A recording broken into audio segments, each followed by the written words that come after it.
सत्र के अध्यक्ष महोदय, विद्वानों और सभागार में उपस्थित विद्वजन, सबसे पहले तो पंडित विद्यानिवास मिश्र जी की स्मृति में उनकी शतवार्षिकी पर आयोजित इस कार्यक्रम में भाग लेने का अवसर देने के लिए मैं परम आदरणीय श्री पंडित दयानंद निधि मिश्र जी का हार्दिक आभार व्यक्त करती हूँ और इस कार्यक्रम के आयोजकों का बहुत बहुत आभार कि मुझे अपनी बात रखने का या कुछ विचार व्यक्त करने का मुझे अवसर मिला। समय चूँकि कम है तो मैं सीधे विषय पर ही आ जाऊंगी और मेरा जो विषय है वो है स्वतंत्रता पूर्व के हिंदी उपन्यास साहित्य में मुक्ति चेतना।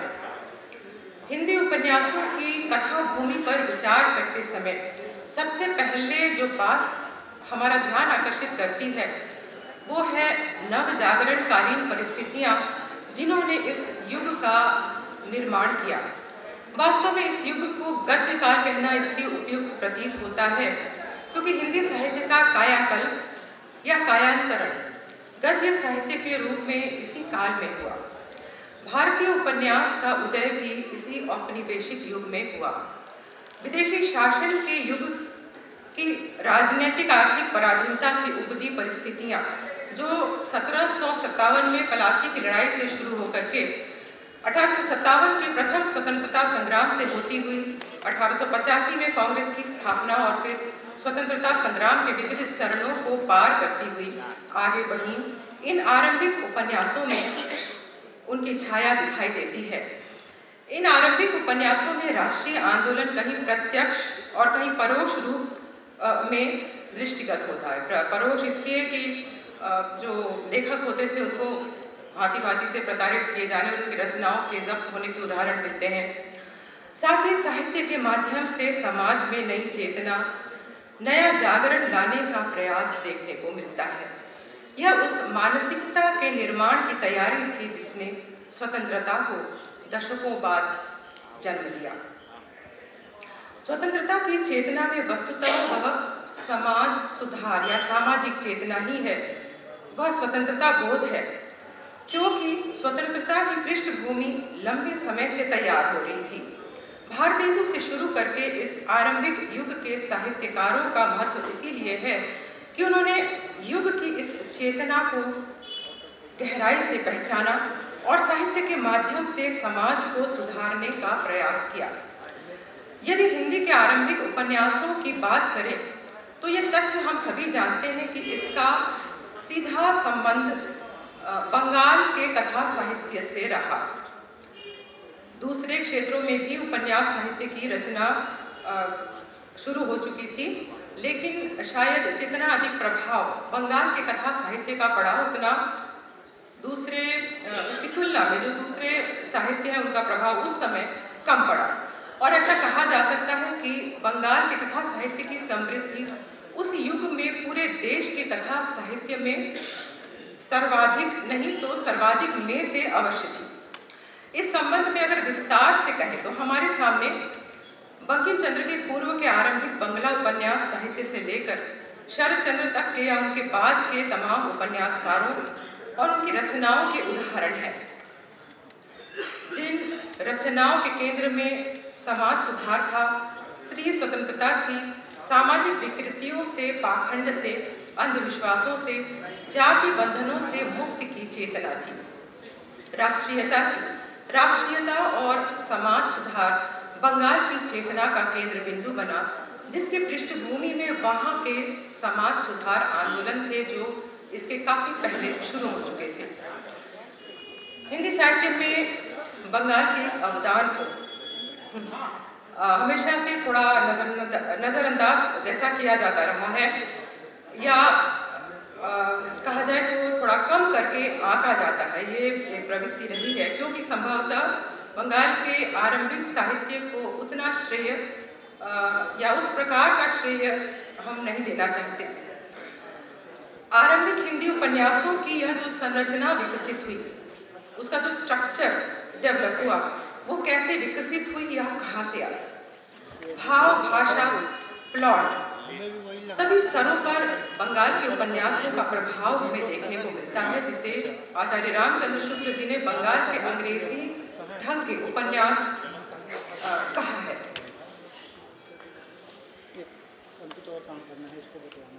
बंगला उपन्यासों के आरंभिक विकास को यदि हम देखें तो उन उपन्यासों का हिंदी उपन्यासों पर किस प्रकार का प्रभाव देखने को मिलता है। अनुवाद के द्वारा भी ये प्रभाव उनको देखने को मिला, क्योंकि उस समय बंगला का उपन्यास साहित्य बहुत बड़े परिमाण में अनुदित हो गया था। हिंदी उपन्यासों के प्रेरणा स्रोत रहे बंगला उपन्यासों की भूमि प्रारंभ से ही बहुत प्रेरणादायी थी, क्योंकि वहाँ की यह नई चेतना स्वतंत्रता के अनुरूप, स्वतंत्रता की चेतना के अनुरूप वहाँ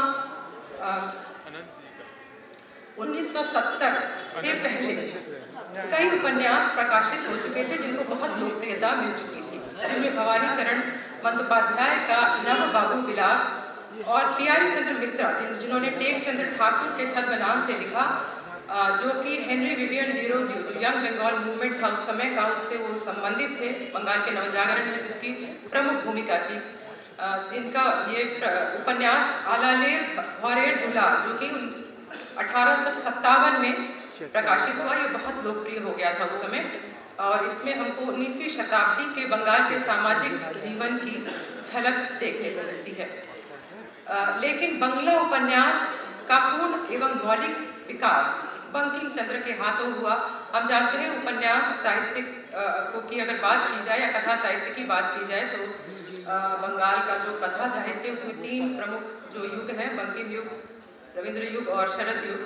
बंकिम चंद्र जिनको प्यार से बांका चाँद कहा जाता है, स्वामी रामकृष्ण परमहंस उनको बांका चाँद कहते थे। 14 उपन्यास लिखे उन्होंने, विश्ववृक्ष, इंदिरा, युगलांगुरी, राधा रानी, चंद्रशेखर, दुर्गेश नंदिनी, कृष्णकांते रुई, सीताराम, राज सिंह। इन उपन्यासों के द्वारा उन्होंने बंगला उपन्यास साहित्य को प्रौढ़ रूप प्रदान किया। आरंभिक भारतीय उपन्यासकारों में, सिर्फ बंगाल के उपन्यासकारों में नहीं बल्कि भारतीय उपन्यासकारों में बंकिम का नाम शीर्ष पर रखा जाता है। उन्होंने जो उपन्यास लिखे उसमें सामाजिक, राजनीतिक, ऐतिहासिक सभी प्रकार के विषयों को लिया, लेकिन मुक्ति की जो चेतना है वो कहीं न कहीं सभी उपन्यासों को एक सूत्र में जोड़ती है। ये विशेषता उनके उपन्यासों में दिखाई देती है। ऐतिहासिक उपन्यासों के द्वारा देशभक्ति का संदेश दिया, इतिहास और कल्पना के समन्वय द्वारा ऐसे चरित्रों की रचना की जिनमें लंबे समय तक जिनको याद किया जाता रहा। आनंद मठ के बारे में हम सभी जानते हैं, वंदे मातरम के बारे में सभी जानते हैं। 1882 में सन्यासी विद्रोह पर यह आधारित उपन्यास लिखा गया और बंगाल के भीषण अकाल की पृष्ठभूमि को लेकर के लिखा गया। और लेकिन महत्वपूर्ण बात यह है कि इसमें दुश्मन के तौर पर अंग्रेज नहीं है आनंद मठ उपन्यास में, लेकिन वो जो मुक्ति की चेतना है वो पहली बार इतने सशक्त रूप में हमको देखने को मिलती है। सीताराम और देवी चौधरानी में सूक्ष्म या परोक्ष रूप से या प्रत्यक्ष रूप से स्वतंत्रता की यह आकांक्षा, मुक्ति की यह चेतना, यह आकांक्षा हमको देखने को मिली। इस युग में देशोन्नति का अर्थ था समाज सुधार। ये उल्लेखनीय है कि इसके पहले बंगाल में सामाजिक और धार्मिक रूढ़ियों के खिलाफ कई आंदोलन हो चुके थे। हम सभी जानते हैं राजा राममोहन रॉय का ब्राह्मण समाज, ईश्वर चंद्र विद्यासागर के बारे में और केशव चंद्र सेन के बारे में भी हम जानते हैं। और नारी समस्या, विधवा विवाह, बाल विवाह, वृद्ध विवाह, अशिक्षा, अन्याय, सामाजिक असमानता, इन सब को लेकर के जो काम इन आंदोलनों ने किया उसके बारे में भी हम अच्छी तरह जानते हैं। इसके बाद रविंद्र युग हमको देखने को मिलता है। असाधारण प्रतिभा के धनी रविंद्रनाथ ने सामाजिक, आर्थिक नवजागरण के साथ राष्ट्रीय चेतना को वाणी दी।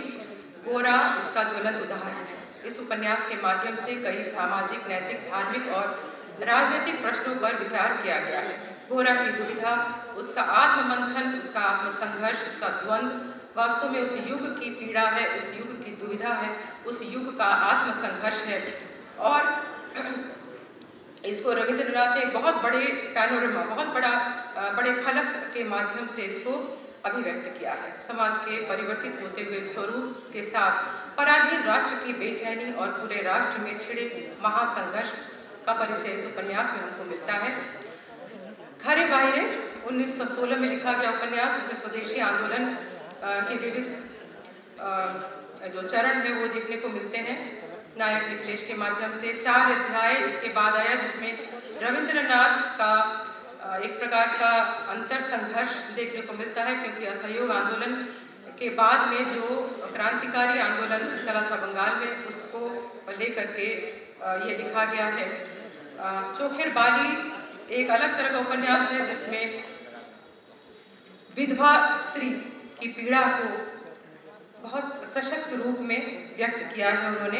प्राचीन नैतिकता के स्थान पर नए मूल्य और जो प्राचीन मान्यताएं हैं उनके स्थान पर नारी के अधिकार की बात को उन्होंने बहुत सशक्त रूप में उसको सामने रखा है।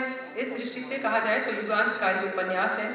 उनके दूसरे उपन्यासों में भी कहीं न कहीं मुक्ति की चेतना और जो सामाजिक चेतना है वो भिन्न भिन्न रूपों में देखने को मिलती है। शरद इसके बाद आते हैं। शरद का समय राष्ट्रीय मुक्ति आंदोलन का काल है। प्रेमचंद के समकालीन थे शरद बाबू। शरद में इस युग का वैचारिक संघर्ष रविंद्र के बाद उसको एक तरह से एक नए रूप में वो हमको देखने को मिलता है। जो अंतर्विरोध था इस युग का, गांधीवादी थे लेकिन कांग्रेस के सदस्य थे, कांग्रेस के पदाधिकारी भी थे, लेकिन पथेर दाबी में हिंसक आंदोलन और क्रांतिकारी गतिविधियों का जिस प्रकार समर्थन किया है नायक सब्यसाची के द्वारा, उसके कारण इस उपन्यास को प्रतिबंधित किया गया। शरद चंद्र यथार्थवादी थे, मानवतावादी थे, ऊंच नीच और भेदभाव के खिलाफ आवाज उठाई उन्होंने। मानवीय मूल्यों के पक्षधर थे। नारी की दीनहीन स्थिति को लेकर अविस्मरणीय चरित्रों की सृष्टि की उन्होंने, चाहे वो श्रीकांत हो, चाहे पल्ली समाज हो, गृहदाह हो, पंडित मोशाय की चरित्र जो है कुसुम, आरक्षणीय की नायिका, बड़ी दीदी, तमाम ऐसे उपन्यास है जिसमें नारी समस्या को बहुत गहराई से उन्होंने देखा, समझा और अपने उपन्यासों के माध्यम से उसको उठाया। संकीर्णता, धार्मिक पाखंड, निरक्षरता के विरुद्ध शिक्षा प्रचार के लिए उन्होंने आवाज उठाई। बिंदुर छेले, रामेश सुमति आदि उपन्यासों में। इस प्रकार बंगला के उपन्यास साहित्य में मुक्ति की चेतना को स्पष्ट रूप से देखा जा सकता है, क्योंकि यह सामाजिक दोषों और विकारों से मुक्ति की एक तरह से शुरुआत, इसीलिए इसको थोड़ा सा डिटेल में थोड़ा सा विस्तृत रूप से मैंने सामने रखने की कोशिश की। इन उपन्यासों की जो मूल चेतना है सामाजिक चेतना थी, मानवीय मूल्यों की स्थापना और अज्ञान, अशिक्षा, अस्पृश्यता, असमानता से मुक्ति है। हिंदी के आरंभिक उपन्यासों की अगर हम बात करें तो इसमें एक प्रकार की सामाजिक संक्रांति या ट्रांजिशन का जो पीरियड था वो हमको देखने को मिलता है। चाहे वो भाग्यवती हो जो 1877 में लिखी गई श्रद्धाराम फुलौरी का उपदेशात्मक उपन्यास है और विषय वस्तु इसका जो है वो संस्कृत उससे प्रभावित है। परीक्षा गुरु 1882 में दादा श्रीनिवास दास का, या उसके बाद बालकृष्ण भट्ट, हालांकि ये उत्कट विद्वान थे संस्कृत के, लेकिन रूथ ब्रह्मचारी, सौजान एक सुजान, इसमें एक वही हम कह सकते हैं कि एक संक्रांति काल की जो स्थिति है वो देखने को मिलती है। कहीं रूढ़िवादिता का विरोध है तो कहीं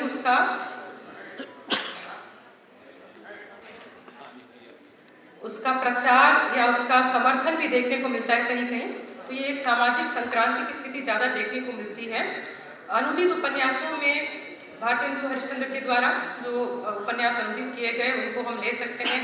अयोध्या सिंह उपाध्याय हरिऔध का खिलापुर 1907 में और ठेठ हिंदी का ठाक 1899 में। ठाकुर जगमोहन सिंह का उपन्यास श्यामा स्वप्न, निस्सहाय हिंदू राधा कृष्ण दास का, इसमें भी एक तरफ की एक अलग ढंग से सामाजिक समस्या को उन्होंने लिया है। या किशोरी लाल गोस्वामी जो जिनके उपन्यास अलग चेतना को लेकर चलते हैं, लेकिन कुसुम कुमारी जैसे उपन्यास को हम ले सकते हैं जिसमें वेश्या जीवन की पीड़ा को उन्होंने लिया है। तो इन आरंभिक उपन्यासों की बात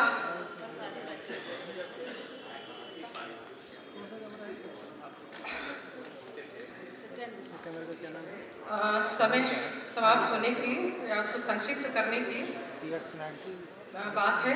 तो प्रेमचंद के साथ ही एक तरह से हम हिंदी उपन्यास साहित्य में जो आधुनिक चेतना है उसकी शुरुआत हम प्रेमचंद के साथ मान सकते हैं। आरंभिक उपन्यासों का जो चाल है या उनकी जो विषय वस्तु, उनका जो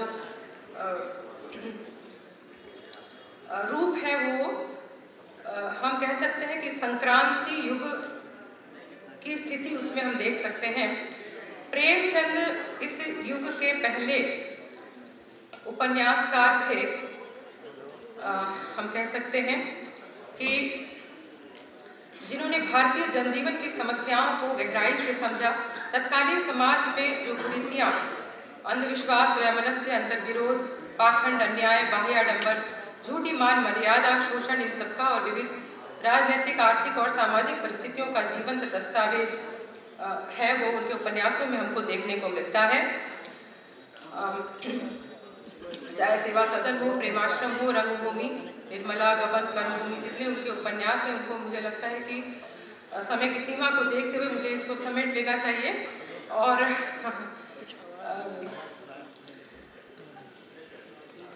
उसके बाद जो प्रेमचंद युगीन जो अन्य उपन्यासकार हैं, उन्होंने इस परंपरा को अलग अलग रूपों में आगे बढ़ाया और मुक्ति की जो चेतना है वो हमको प्रेमचंद युगीन उपन्यासों में भी देखने को मिलता है। और साथ ही उसके बाद जो उपन्यास की परंपरा थी प्रेमचंद के बाद स्वाधीनता से पूर्व, उसमें अलग अलग रूपों में, चाहे वो यशपाल, लीलाचंद जोशी और ये हो अज्ञेय हो, या भगवत शरण वर्मा और राहुल सांकृतायन, भगवती प्रसाद वाजपेयी, जैनेन्द्र, अमृतलाल नागर, ये जितने भी रचनाकार हमारे सामने आते हैं, मुक्ति की इस चेतना को उन्होंने अपने अलग अलग ढंग से उसको लिया और उसको आगे बढ़ाया।